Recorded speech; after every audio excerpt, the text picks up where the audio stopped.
لہٰذا وہ تحریک انصاف یا نیو تحریک انصاف جو بھی اس کو نام دے لیجئے، بہرحال اس وقت تو نام استحکام پاکستان پارٹی ہے، وہ ووٹ بینک جو ہے ادھر جائے گا، لیکن یہ 100% وہ ووٹ بینک نہیں ہوگا، چونکہ اس میں لوگ ڈس اپوائنٹ ہوئے ہیں، اور میرا خیال ہے 50% سے زیادہ جو ووٹرز ہیں وہ تحریک استحکام پاکستان کی طرف نہیں جائیں گے۔ بہرحال جتنے بھی جائیں گے، تحریک استحکام پاکستان جو ہے وہ مسلم لیگ نون کے مقابل نہیں آ سکتی، اس لیول کی جماعت نہیں ہے۔ گو اس کی عمر 26 سال ہو گئی ہے، یعنی ہم تحریک انصاف کی اگر بات کریں تو یہ وہی چہرے ہیں نا بنیادی طور پہ، اور اسی طرح وہ پیپلز پارٹی کے مد مقابل بھی نہیں آ سکتے، کمپیریٹیولی چھوٹی جماعت ہم کہہ سکتے ہیں۔ لیکن یہ نہیں کہا جا سکتا کہ وہ سب لوگ جو ہیں وہ عمران خان کے جیل جانے کے بعد یہ سب لوگ جو ہیں میدان سیاست سے ہمیشہ کے لیے آؤٹ ہو جائیں گے، نہیں، ان کا مقام ہے۔ کچھ کریڈیبل لوگ ہیں استحکام پاکستان پارٹی میں جو لوگ آئے ہیں، جن کا ماضی میں تعلق تحریک انصاف سے رہا ہے، اس میں کریڈیبل لوگ بھی ہیں۔ اچھا، اب دیکھنا یہ ہے کہ الیکشن کے بعد یہ کتنی سیٹیں لے سکتے ہیں۔ میرا ذاتی خیال ہے کہ ابھی تو کچھ کہنا بڑا مشکل ہوگا، کیونکہ آگے چل کے کئی الائنس بنیں گے، کئی بڑے گروپ جو ہیں وہ بڑی پارٹیوں کو جوائن کریں گے۔ کچھ لوگ مسلم لیگ نون کے ساتھ الائنس میں چلے جائیں گے، کچھ پیپلز پارٹی کے ساتھ جائیں گے، اور کچھ تحریک انصاف کے ساتھ بھی چھوٹی پارٹیاں۔ تو میرا خیال ہے کہ جب فائنل راؤنڈ شروع ہوگا الیکشن کا، الیکشن سے ایک ماہ پہلے آپ کہہ سکتے ہیں، اس میں صورتحال واضح ہوگی، اور پھر ایک صحیح تجزیہ دیا جا سکے گا کہ کون سی پارٹی اپروکسیمیٹلی کتنی نشستیں حاصل کرنے میں کامیاب رہے گی۔ سر، عمران خان کا، تحریک انصاف کا تو مستقبل نظر نہیں آ رہا، لیکن عمران خان صاحب کا آپ کیا مستقبل دیکھ رہے ہیں؟ عمران خان صاحب کا کوئی مستقبل نہیں ہے، وہ فیل اور فلاپ تھے، انہوں نے ڈیلیور نہیں کیا، اس قوم کے لوگوں نے ان کو بہت رسپانس کیا، ان کے پاس ایک گولڈن چانس تھا، لیکن ان کا ٹیمپرامنٹ نہیں تھا جو ایک پولیٹیشین کا ٹیمپرامنٹ ہونا چاہیے۔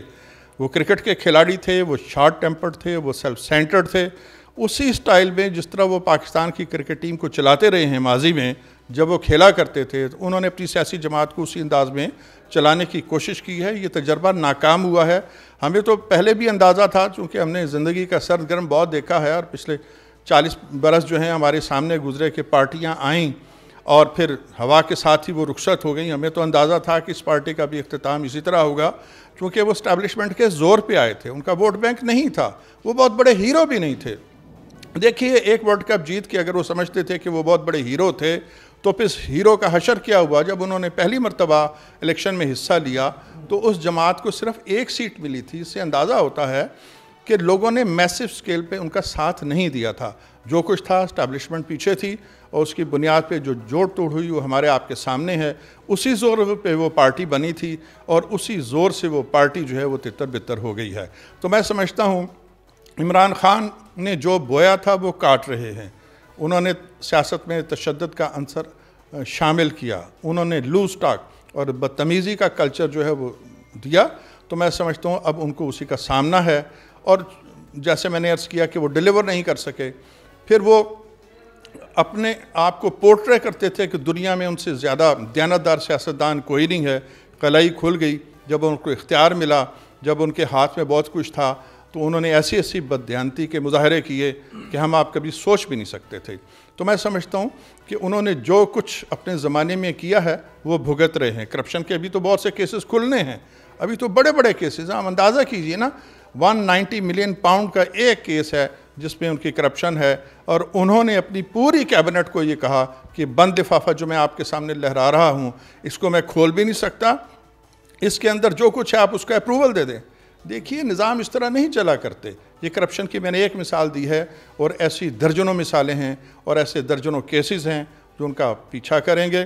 اور میں سمجھتا ہوں کہ بغاوت کا کیس جو ہے اس میں ان کا بچنا مشکل ہے۔ پھر عدت کے دوران انہوں نے نکاح کیا، یہ تو نکاح ہے، نکاح کے علاوہ بھی بہت کچھ کرتے رہے ہیں، لیکن میں سمجھتا ہوں کہ اب ان کا جو کچھ انہوں نے ماضی میں کیا وہ ان کے سامنے آئے گا۔ میں تو ان کا پولیٹیکل کیریئر ختم ہوتا دیکھ رہا ہوں، اور جو لوگ اس امید پہ بیٹھے ہیں کہ شاید ریوائیول ہوگا اور خان ایک مرتبہ پھر آئے گا، میرا خیال ہے یہ قوم اتنی بیوقوف نہیں ہے۔ اور قوم تو خیر پہلے بھی بیوقوف نہیں تھی، لیکن کچھ اور لوگ تھے جو انہیں اقتدار میں لانا چاہتے تھے، اور یہ معاملات یہاں طے نہیں ہوئے تھے، یہ معاملات امریکہ میں طے ہوئے تھے، برطانیہ میں ہوئے تھے، تل اویو میں ہوئے تھے، اور یہ صرف کہنے کی باتیں نہیں ہیں، اس کے ثبوت موجود ہیں، اور ایسے ثبوت ہیں جن کو ڈینائی نہیں کیا جا سکتا۔ بہت شکریہ سر آپ کا۔